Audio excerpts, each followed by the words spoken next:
Hey guys, welcome to Wrestling Daze and welcome to this very special video where we're going to talk about WWE action figures. A big shout out to Woodrow Call who sent this question over and basically asked or said, someone that's getting into wrestling figures, I appreciate the time you spend on those and toy hunt videos. And it is true, you know, figures have been so important to the channel. The channel would not be where it is if it wasn't for wrestling figures.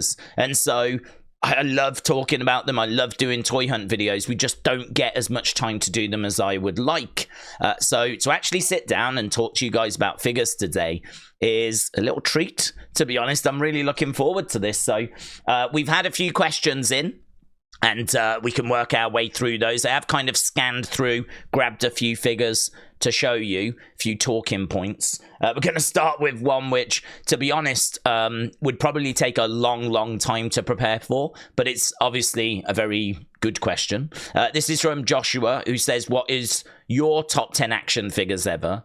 Which, you know, is a very fair question. The only thing I would say is there's so many. I mean, we are talking probably thousands now of figures. I think trying to whittle that down to a top 10 feels like it would take probably like a good few weeks work to go through, look at absolutely everything. What I can tell you is that I think that what Mattel are doing at the moment are genuinely the best figures. You can get a line which is known as the Ultimate Editions, right? So if we click over and go full screen, this is a glimpse of what Ultimate Editions look like. I've actually got one down here. This is the Hogan one. You can see it on screen just there. So this is one I picked up recently. This is an Ultimate Edition Hogan. He's wearing yellow. It's kind of getting a bit messed up with the green screen. But that's a Hogan. Swappable heads. Comes with a belt. Comes with a rippable shirt. It's really cool. And they do a great job of bringing legends in. I mean, this is a Hogan from like 85. This is like a Hogan from around that WrestleMania 1 time. So they're very good at kind of going back as well and giving you legends and not just current stars or not just Attitude Era. But they've done a great job of giving you wrestlers from the 70s, right? Some really amazing figures and superstars that have been represented by Mattel. I mean, genuinely, we've probably over 1,000 different superstars that have figures now. So even if you just had one figure of every superstar that Mattel had made, you'd probably be looking at around that 1,000 range already. So it's still growing and growing. They've had the license since 2010, and I genuinely believe they make like the best figures that we've ever seen. To show you the best figure, or what I regard as the best figure, if we actually go over to here. And if I just come off full screen for a second, because that should fit nicely. This is what I regard to be the best figure. I love Asuka anyway, but look at this.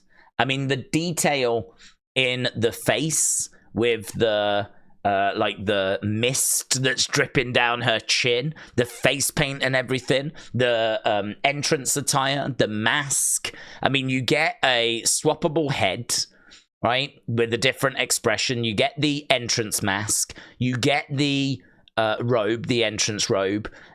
She looks just amazing. The figure with the robe. I mean, look at this robe. Looks absolutely incredible. So, yeah, this really is, for me, this is something very special. This is a figure we were actually waiting for a long time. They were going to release it around, I think, WrestleMania 35, 36. We never got it. And so we waited, and eventually they released an Asuka with a robe. And I just think this is absolutely stunning. A lot of robes that you see are just one color. They just tend to be like pink or whatever. The detail on this is incredible. So the Ultimate Editions, which look like this, for my money, are the best that you can get. To show you another one, we've got this Mick Foley here. So this is Mick Foley. There he is with Mr. Socko.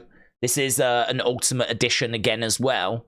And again, you can just see like the work that's gone into it, how great the face is, the fact it comes with cloth goods, championship belts.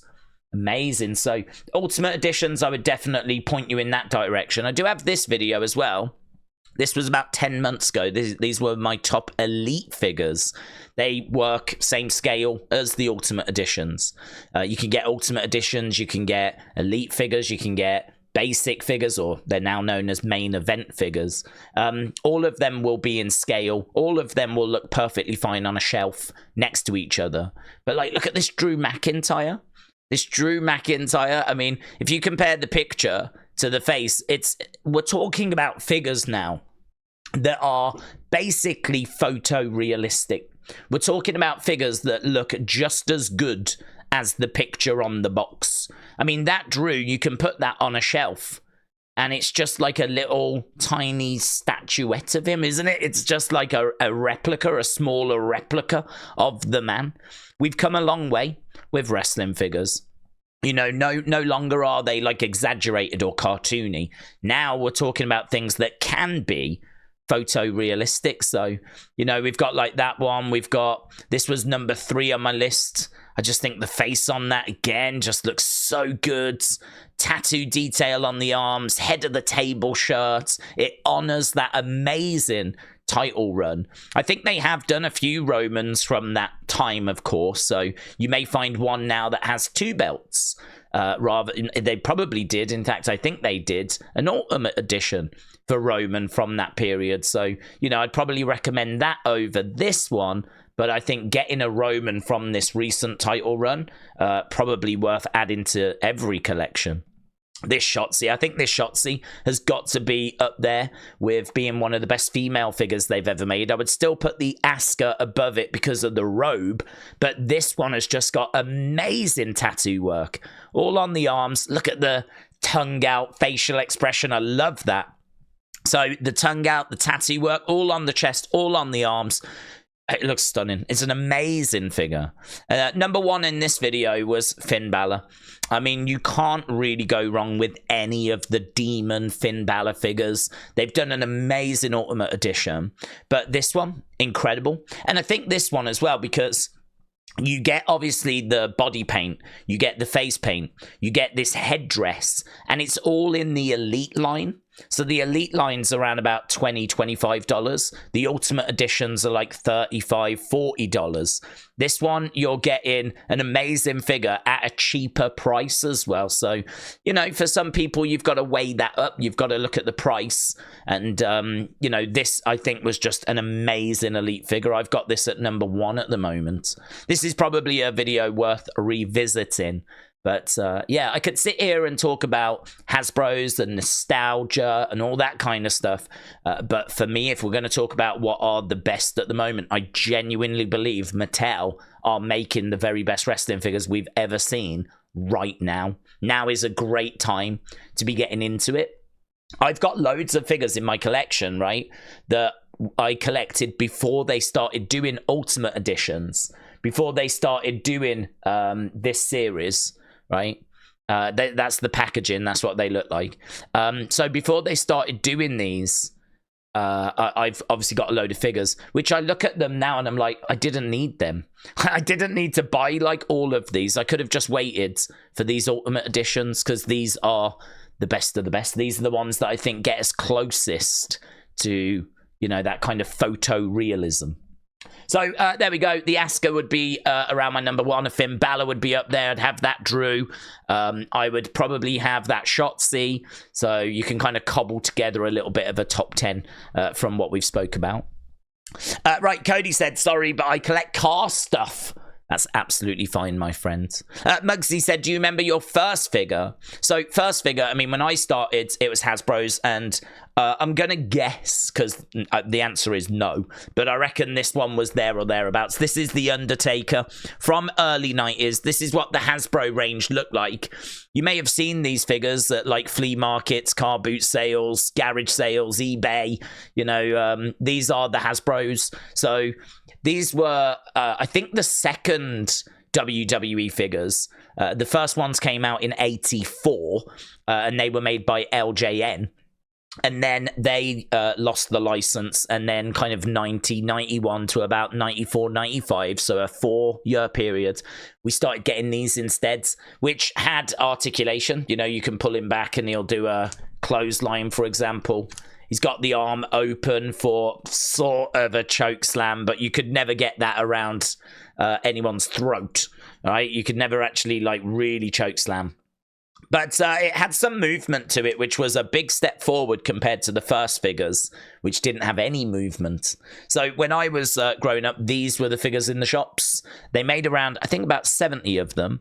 And I genuinely can't remember my very first one. But I know that back then, Undertaker was my absolute favorite. So I know that this would have been in the collection very, very early. Who was the better heel, Kamala or Abdullah the Butcher? To me, they're about the same, but I'm interested in your thoughts. Bit random. I would say best heel of those two, probably Abdullah the Butcher. I loved Kamala. He's one of my favorites, but the thing is, Kamala had to operate within the PG restrictions of WWE. Kamala could be and was at times quite wild, right? And could push boundaries.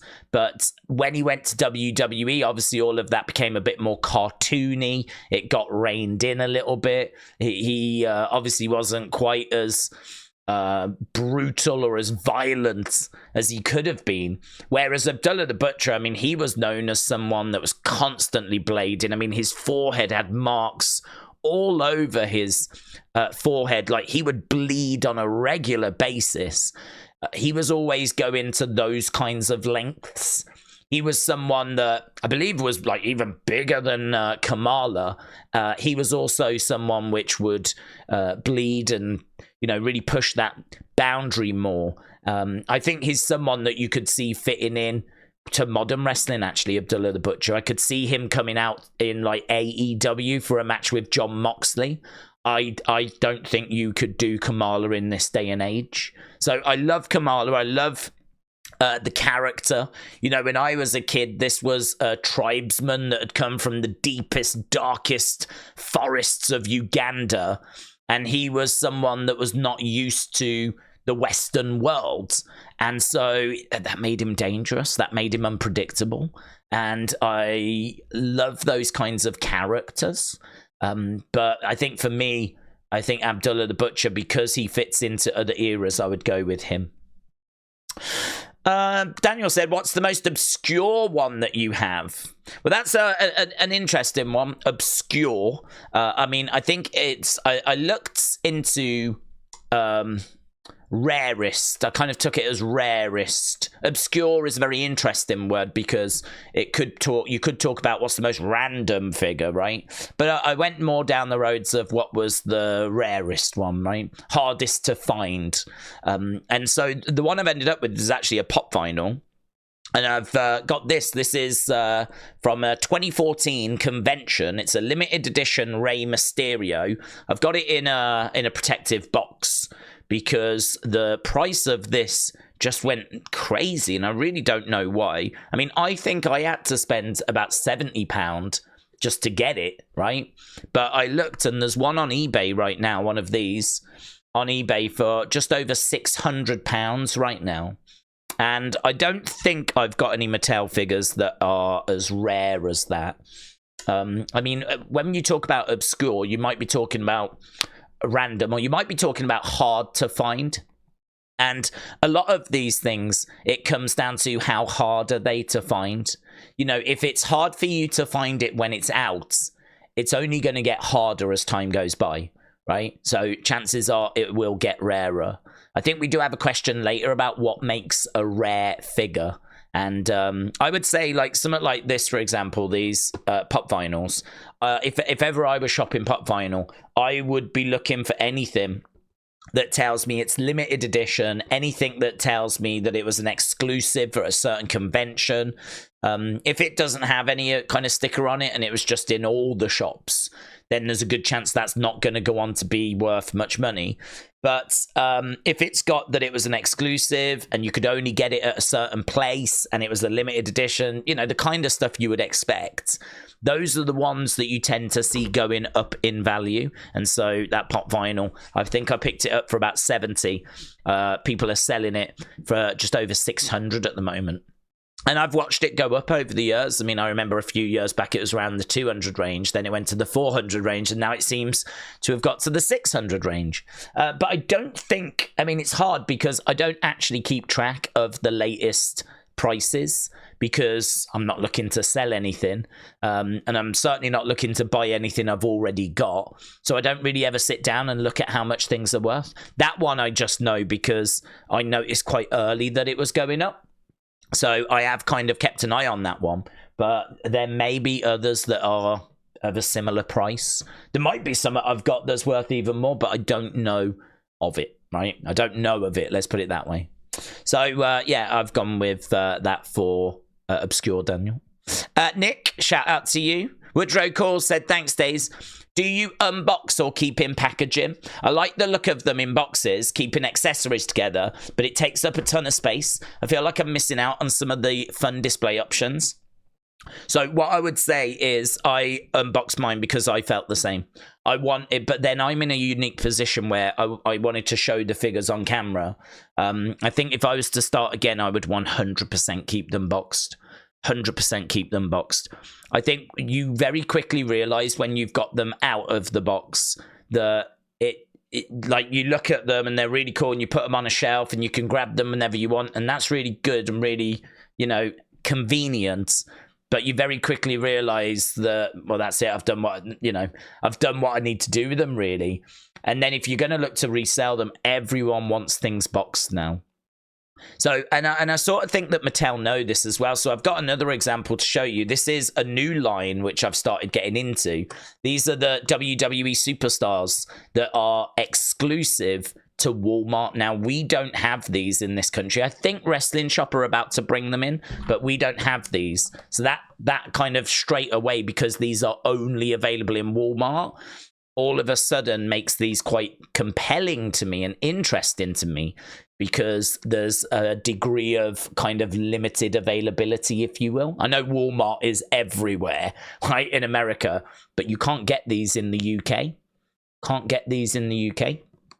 So, and the other thing as well is I think they look really cool. They're very reminiscent of the Hasbros, right? They're very reminiscent of Jakks figures who came after Hasbro, but they've got like really good t-shirts and entrance robes and all that kind of stuff. They come with belts and everything. And the packaging, it's very old school. It looks like the kind of packaging we had in the 80s. So they've spent a lot of time making this look good in the box so that you can really see it from, apart from the back, you can really see it from like all angles. You can see the belt, the accessories aren't hidden away. The packaging is like calls back to the packaging from the 80s. So for me, I really love these because I think they've really took a lot of things into consideration. They've took a lot of things into account. So I really do rate these, really do like these. So that is a new series. So for me, I've even gone and invested in these protective cases, which I have never done until I did it for that pop vinyl. So I would say do what you want to do with them, right? It might be that you just buy a cheaper figure, open it up, put it on your shelf and see how you feel about having that out of the packaging. And then as you get further in, you might think, yeah, that wasn't as exciting as I thought it was going to be. And then you might start keeping them in the boxes. I do think displaying them, you're right, is a lot harder because it takes up more room. I completely agree. But it depends how many figures you want to get. If you want to get thousands and thousands, I mean, obviously then you're going to have a real challenge. I know that other collectors keep them in boxes and keep them side on and you can't really see them then, but they just pull them out when they want to have a look at them. It's one of those, I mean, yeah, you don't have to think about reselling. You can just think about having them out and putting them on a shelf like I've done behind me. I mean, I don't regret doing that because it works for me, having a YouTube channel and having a nice looking background. So it works for me. And I've reviewed a lot of these figures on the channel as well. So I've kind of had to open them. But if I was to start from scratch, like I've done with this collection, I would just keep them boxed. I would keep them boxed and I would put them in protective cases because I know how much in value they can go up. That one being a prime example, it's gone up to now £600. Not everything's going to do that. Of course it isn't, but you just don't know quite what's going to do that. And you'll kick yourself if one goes up in value and it's battered and you've lost the box and the box is battered. You'll be like, why did I take that out? So it is one that I think you really, really have to think about. I'd be tempted to get some out that are cheaper, see how you feel, and then when it comes to the more expensive or the ones that you know have potential to become rare, then you might want to think twice on those. Cammy said, Daze, my first wrestling figure were Hasbro figures. They were my all-time favorites. Do you have any? Yeah, I've got them pretty much all. There are ones, as you're about to say, about Kamala that was rare. So there was a Kamala figure which had, I think it was a moon on the belly. Was it the moon? I'm trying to have a look, see where my Kamala is. I don't think I can see it. I have a Kamala figure. Kamala itself isn't rare, but there's one that's got a star and there's one that's got a moon. I think the one that has the moon on the belly, they only made 25 of those. So it's super rare. I think Zack Ryder, Matt Cardona, has got one. But you just can't find them. You're going to have to pay thousands and thousands and thousands for that figure, right? It's one of the rarest wrestling figures they've ever made. So that's going to be like a lot of money. He's got one. I definitely do not. But of the ones that you can actually get, I've got a pretty good collection, to be honest. I'm pretty much there or thereabouts with Hasbro's, because those are the ones that I had when I first started collecting. But again, you know, I no longer have the accessories. Because when you're a kid, you don't really think about that, and they go missing and, you know, end up in the trash can, and you didn't even know it was, you know, just gets gathered up with, you know, rubbish, whatever. So just bits have gone missing over the years, which is a real shame, because you can easily buy these for like £10, £15, just loose. But if they're boxed, you're talking, you know, 100, 150, 200. And even if you've got them loose, but with the accessories, they're still worth a lot more, because so many people lost the accessories. It's another reason why you don't really want to run the risk of getting them out of the boxes. But I feel like as time has gone by, more people have kind of got into that mindset. So going forwards, there'll probably be more of these types of box figures available, because people know that it's worth keeping them boxed now. We just didn't think that way when we were kids. We didn't know that these items were going to go on to become like in demand. So I think it's one of those where you can keep things boxed, but there's no guarantee that they're going to go on to be as valuable as some of the things that we've been seeing. But I don't know. I mean, this was only out in 2014, 10 years ago, and that's gone up, you know, considerably. So it's just hard to know, to be honest. So yeah, Cammy, I do have loads. So GGTK said, can I get some advice, guidance? Collecting is a rabbit hole. Just focus on what you like and not what everyone else is buying. I agree with that. I agree with that. I think you have to decide what you want your collection to be, because you're not going to get everything. I mean, it's going to cost you so much money, and it's going to cost you so much time, and it's fun, but it's going to be a lot. I mean, really, you're talking thousands of just Mattel figures, not even Hasbro or LJN or anything like that. So, or Jax. I mean, there's loads of those. So I think you need to know what you're looking for, why you're looking for it, what you're collecting. So many people just start getting figures and they don't really think about that. And then they end up with this pretty random looking collection. So it's definitely worth sitting down and thinking and looking. And you know, some people have got like a shelf of modern figures, then they've got Ruthless Aggression, then they've got Attitude Era, then they've got Golden Era, or they just do nothing but Attitude Era. Some people only collect, say, Undertaker, or, you know, some people just collect all the Ultimate Editions. So it's worth kind of looking at what's out there and building your collection around that. I used to do that and I had a problem. So now I just get what I like, which is the classic, the legend, the golden era figures. That's awesome. I love that. I love that. I bet that collection looks amazing in a like glass cabinet, having just that from that era. That's really cool. Riley said, who made the first WWF figures? I've always wondered. It was a company called LJN. So LJN started in 1984, and they just made these big. This is an LJN. It's huge. It's like about the same size as my hand, right? And there's no articulation. Remember, I showed you the Undertaker, which is much smaller, and that at least did a movement. These did nothing. They're just big. They're heavy. They're rubber. They must have been a nightmare to have shipped.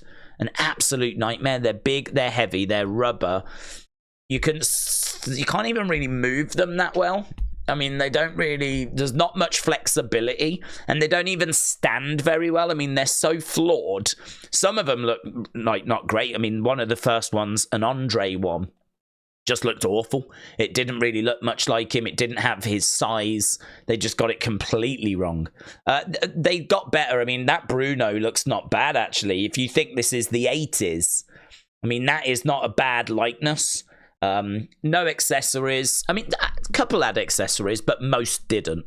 This Bruno just came in a box like that. And yeah, I mean, it was very limited, but these are loved. I mean, you can probably pick these up for like 20, 30 pound loose now. I think I spent about 20 odd pound on this one. So you can get them for like 20, 30 pounds. This one's got 1980, I think it's 6. Yeah, 1986. So they started in 84, so this was a couple of years in. And so you can get these, but if you want them boxed, you know, you can go into, well, easily the hundreds, and a few of them you can get into the thousands. Depends like who it is, how rare it was. There's a whole line of LJNs which I think are called Black Card, and they were really hard to find, and so those go for a lot of money. This one, just loose, you're looking at like 20 quid. I love them. I think they're great. I think, like, you know, they're really quirky, they're really different, they're massive, and like that's one of my favorite Bruno figures, because it's just big and it just looks awesome, and the face looks so good on it as well. So yeah, very good, very good. So that was the first LJN. You can go back before, if you like. There was a Hogan figure which was done by a different company, but I don't think he was with WWE when that came out. I think he was like competing for AWA and whatnot. There's a line, I think they're called Poppy figures. And there were some figures over in Japan as well. So there are figures before the LJNs, but the first official WWF line was 1984, and it was this LJN line. Harry said, how much do you think you've spent on figures as a rough estimation? How much do I think I've spent? I mean, it's thousands. I honestly couldn't tell you. I mean, when a new series comes out, you're looking at about each figure being £20, elite figure. There was 6 in a collection, so that's £120 for just one series. And I probably collected, well, probably like 40 full series. And then that's without going back and just picking up older figures as well. So I really don't know that I could put a number on it. I comfortably in the tens of thousands. Comfortably in the tens of thousands, I would say. I would say that this is why you've really got to think about it, because in this day and age, it's so hard to get on the property ladder. I mean, it's so hard to save for a house. And, you know, people obviously complain about that. They're like, oh, it's so hard to get in that house and everything. But then when you stop and think, well, hang on, I think I've spent tens of thousands on action figures. You kind of go, oh, yeah, that's why. That's why I can't afford a deposit. So, you know, it can really get out of control. When I started collecting the Mattel ones, I just wanted the belts. I just wanted the champions. That's all I wanted. And obviously, you then see a Macho Man who doesn't have a belt. And so then you get that and you pick that up. And then, of course, you look at, say, a Rowdy Roddy Piper and you go, well, I need a Piper. And so you get that. And before you know it, you're just collecting everything. I mean, it really is an addiction. And it just starts really spiraling out of control. So, yeah, it's one of those that I would say really think about. Really, it can get addictive.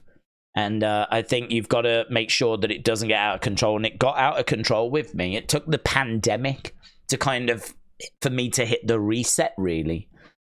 Honestly, the pandemic was massive for me because I couldn't go toy hunting anymore. And so I was just sat at home. And so all these figures were coming out, and I didn't want to just buy them online. So they were coming out, and that was it. I mean, I was just missing them. And then I found myself getting so far behind that I was sort of out of it, if you will. It didn't have that same control over me as it had in the past. I mean, you've really got to be careful. It's fun, and I would not dissuade anyone from getting into it, but I would say, you know, please don't spend tens of thousands if you haven't got tens of thousands to spend on it, which I didn't really have looking back. I had the money, but that money would have been better spent going into a deposit for a house, right? So learn from my mistakes. Nick said, do the lesser known wrestlers like Mantar or the Mean Street Posse have figures? Are they rarer? So I don't think there's ever been a Mantar or a Mean Street Posse. So in 1984 to about 1990, you had LJNs, yeah? From 1990, 1991 to 94, 95, you had Hasbros. From 95 to 2010, you had Jakks, right? Now, I don't like Jakks. I don't think they did a good job. I think those figures, the belts don't look, they're not painted, they don't look very good. I wonder if I can quickly find some Jakks figures, Jakks WWF, if we just do a quick search, just so I can show you what Jakks figures look like. If we click on images, these are like Jakks figures. I mean, if we click on that, you can sort of see what I mean. I mean, look how baggy that looks. There. And what a weird facial expression as well. So for 15 years, these were, don't get me wrong, you can get some fantastic stuff. I mean, there's a lovely set there where you get a little mini ring and you get these little mini figures. And these were Jakks. So, I mean, you know, there are great figures, but there's just as many misses as there are hits. So this one is like Lita from 2000. Looks okay. It looks all right. The Mattel, I would argue the Mattel Lita's going to be better. It's going to have better articulation. It's going to have more accessories about it. But yeah, these are the Jakks ones. And, you know, that is the kind of standard that you're looking at, right? I don't think these are anywhere close to being as good as, I mean, that's The Rock. I mean, look at this. That's from 1999. These are what the figures were like. That's Big Show, and like very hit and miss. Very hit and miss. So I'm not a fan of Jakks.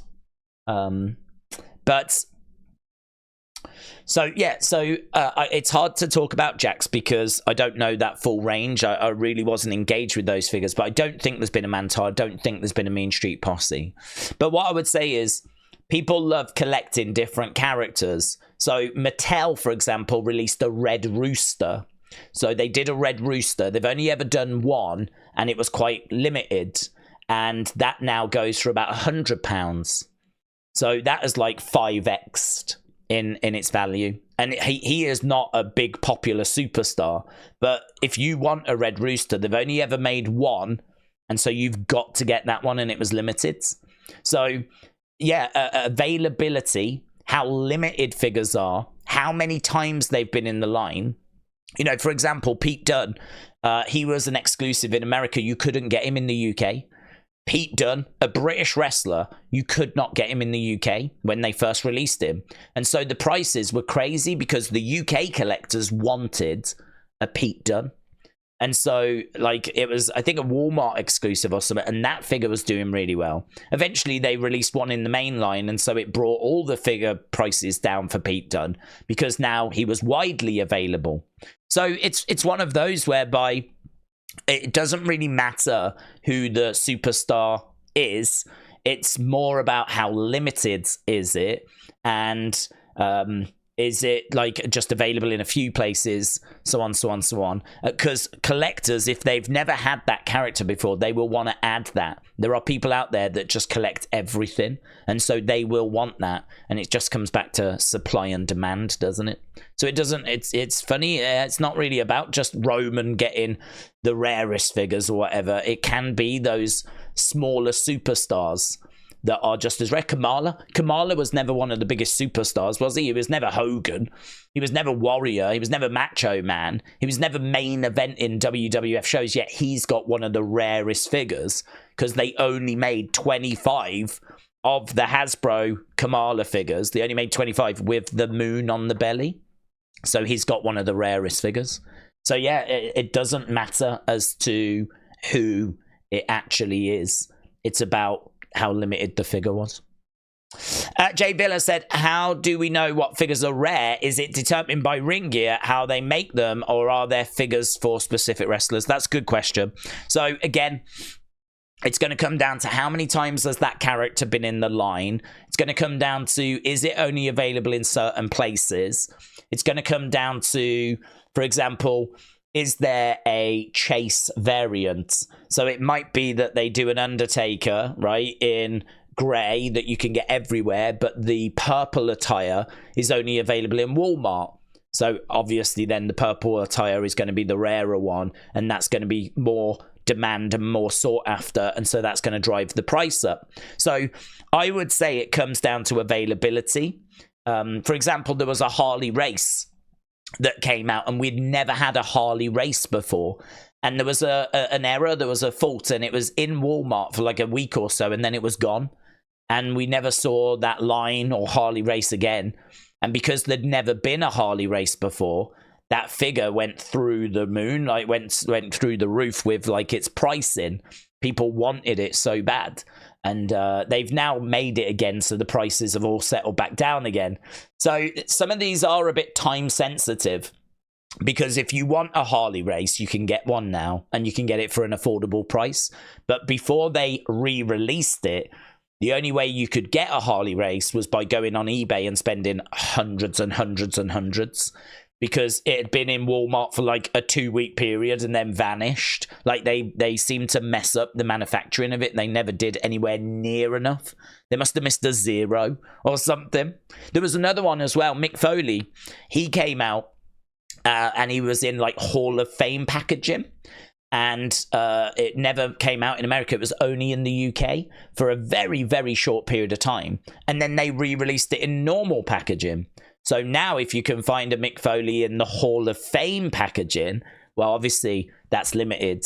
That's interesting, because if you're a figure collector, you might not have that, and that could take pride of place in your collection. So I would say anything that's limited is interesting. Anything that's in the normal line that you can get anywhere in the world, chances are that's not going to go up in value the same as like one of those limited items. But this is where you're blessed in America, because you have a lot of Walmart exclusives and Target exclusives. We don't have them, and they don't reach us in the UK. So you can buy things from Walmart, and there will be a demand in the UK for it and around the world for it, because we don't get those figures. So you've got an opportunity there, which I think has probably been exploited already many times, but you've got an opportunity to pick up those figures and just sit on them for a bit. I wouldn't sell them straight away. I'd sit on them for a bit. Let the demand, like let the people that really want them get them. And then obviously a year or two later, when the supply is no longer there because it's out of the shops, you've then got this figure that the UK still won't have received. So it's not an easy, I can't say, oh, you just look for 1A at the bottom. Like, it doesn't work that way.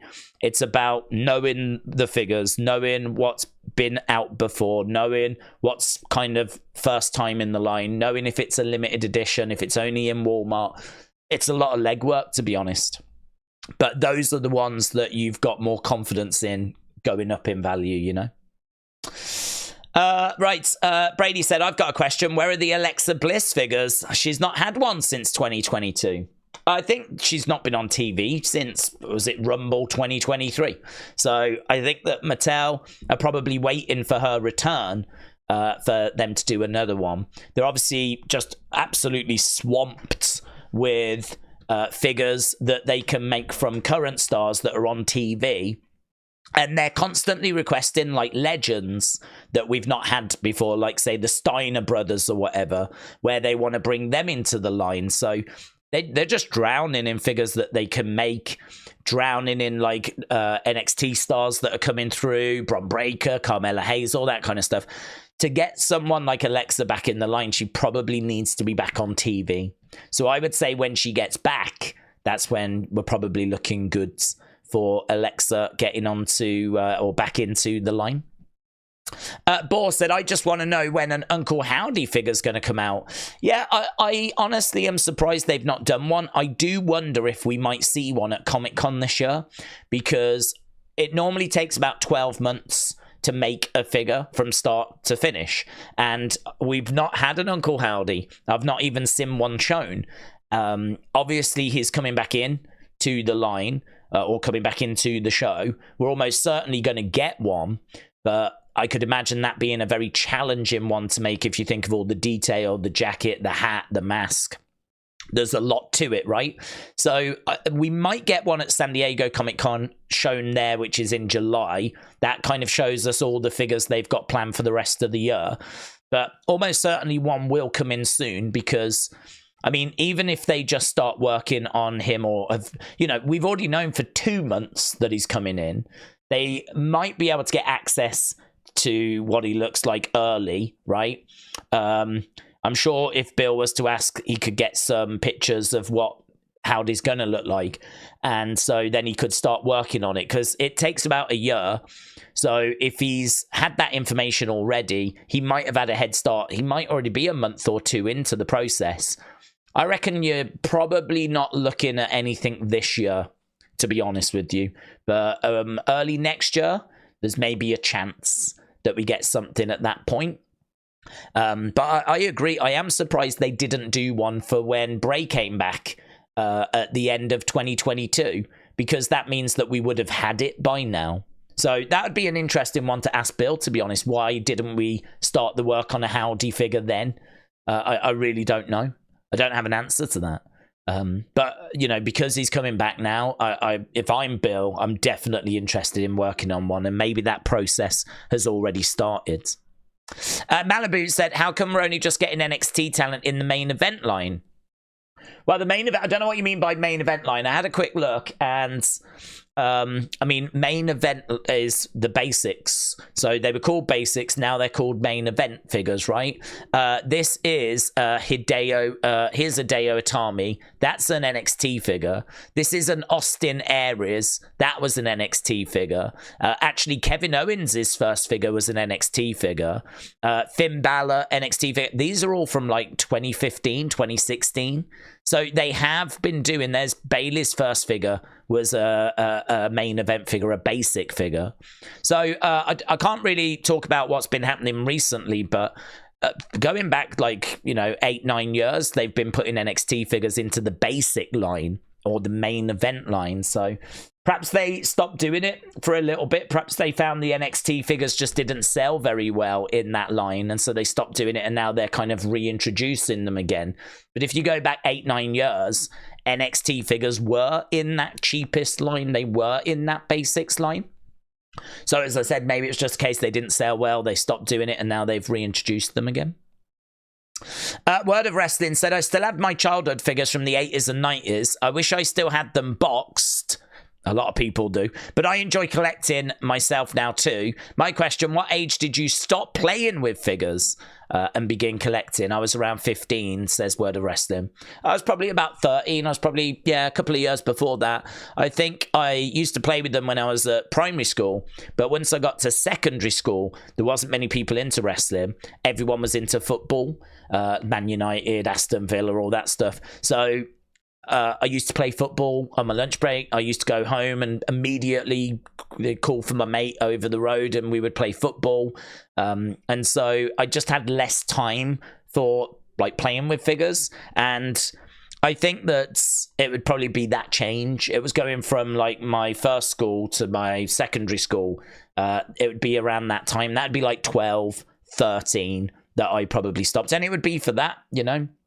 I think if I had got to secondary school and people were really into wrestling, then, you know, people might have come round and I might have shown them, and maybe we would have still played with the figures that little bit longer. But yeah, it'd probably be about 13, to be honest. Right, Duffman Rain said, I would like to ask this for long. Why has AEW not had any Funkos? I think the answer to that is because they are not able to because of WWE. I think that WWE have got a really strong relationship with Funko, and it really would not surprise me if WWE said, if you work with another wrestling company like AEW, we will pull the license. That would not shock me. Those kind of business tactics happen a lot. And so, you know, there's lots of those kind of battles going on behind the scenes. It really would not shock me if that's the reason why. Because AEW is on TV, they've got a very dedicated fan base. It makes sense for Funko to do a line of AEW figures. But yeah, I would not be shocked to find out that WWE threatened to pull out if they made AEW figures, AEW Funkos. So I've got to think that's the reason. Miss Clown said, I think it would be nice to have a line where they remake very old figures in today's standard. That would be interesting. Random, weird, cool figures from WCW, LJN, Hasbro. A rewind line. Yeah, well, they do sort of do that, to be honest. I mean, these ones are based on older figures, older packaging, older kind of style. This is sort of, they're not the rubber LJN style. These strike me as a bit of a Hasbro kind of Jax kind of style. I mean, they're a little bit like these, but just with articulation. You can tell that they're different from Ultimate Editions. You can tell that the body is a bit different to them. So I think that, and obviously we've had retros, so they've redone the Hasbros as retros. And so you can get a whole retro line as well, which is done in the Hasbro style. So I think they've not done a bad job of taking inspiration from the past, but there probably is movement to do a little bit more. Johnny said, I never really got into it, probably because we didn't have it in India when I started watching. My only collectibles are these cards.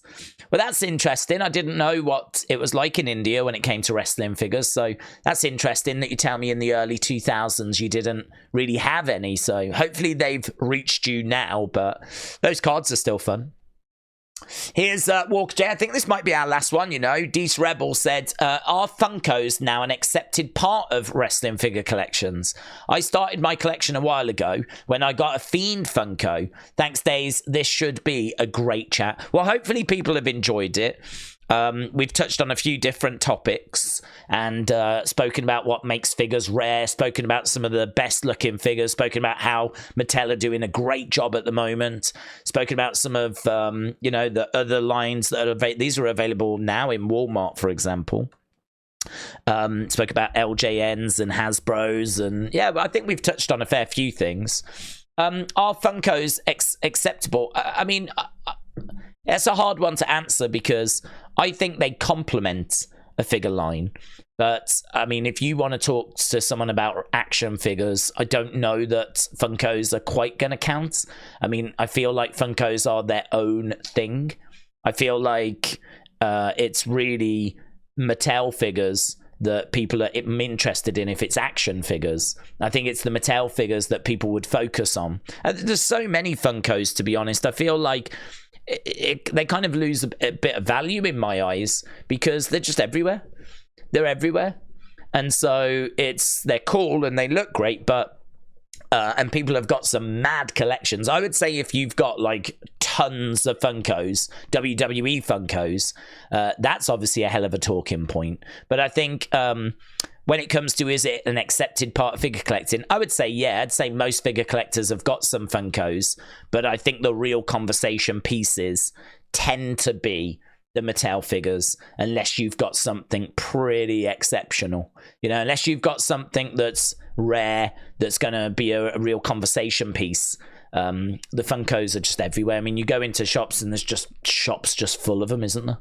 So I feel like the more you see something, the less interesting it becomes. So it depends, doesn't it? I mean, you've got a lovely collection there. I think you've got some great... the Fiend one's amazing.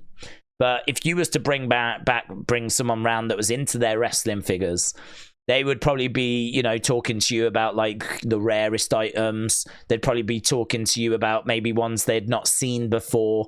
They'd probably be talking to you about like what you wanted to collect or why you'd got just these ones. You know, if you're into Bray, you know, why have you got like a Brock? What made you pick that up? That'd be the kind of conversation I'd expect people to have, you know. So yeah, it's an interesting one. It's accepted, but I feel like Mattel is the main conversation. I feel like Funkos are just a bit of a compliment, if you will. And there we go. That is it. Really appreciate. This went way longer than I thought. Nearly 50 minutes. Did not expect it to go this long, but I hope you found it informative. So really appreciate the support, of course. Hope you have a great evening. And obviously, at the time of recording this, we're on the verge of getting the Wyatt 6 and that big reveal on Raw. So lots of excitement around today. And yeah, hopefully I'll see you later for that stream. Thanks for watching. Enjoy collecting. Bye for now.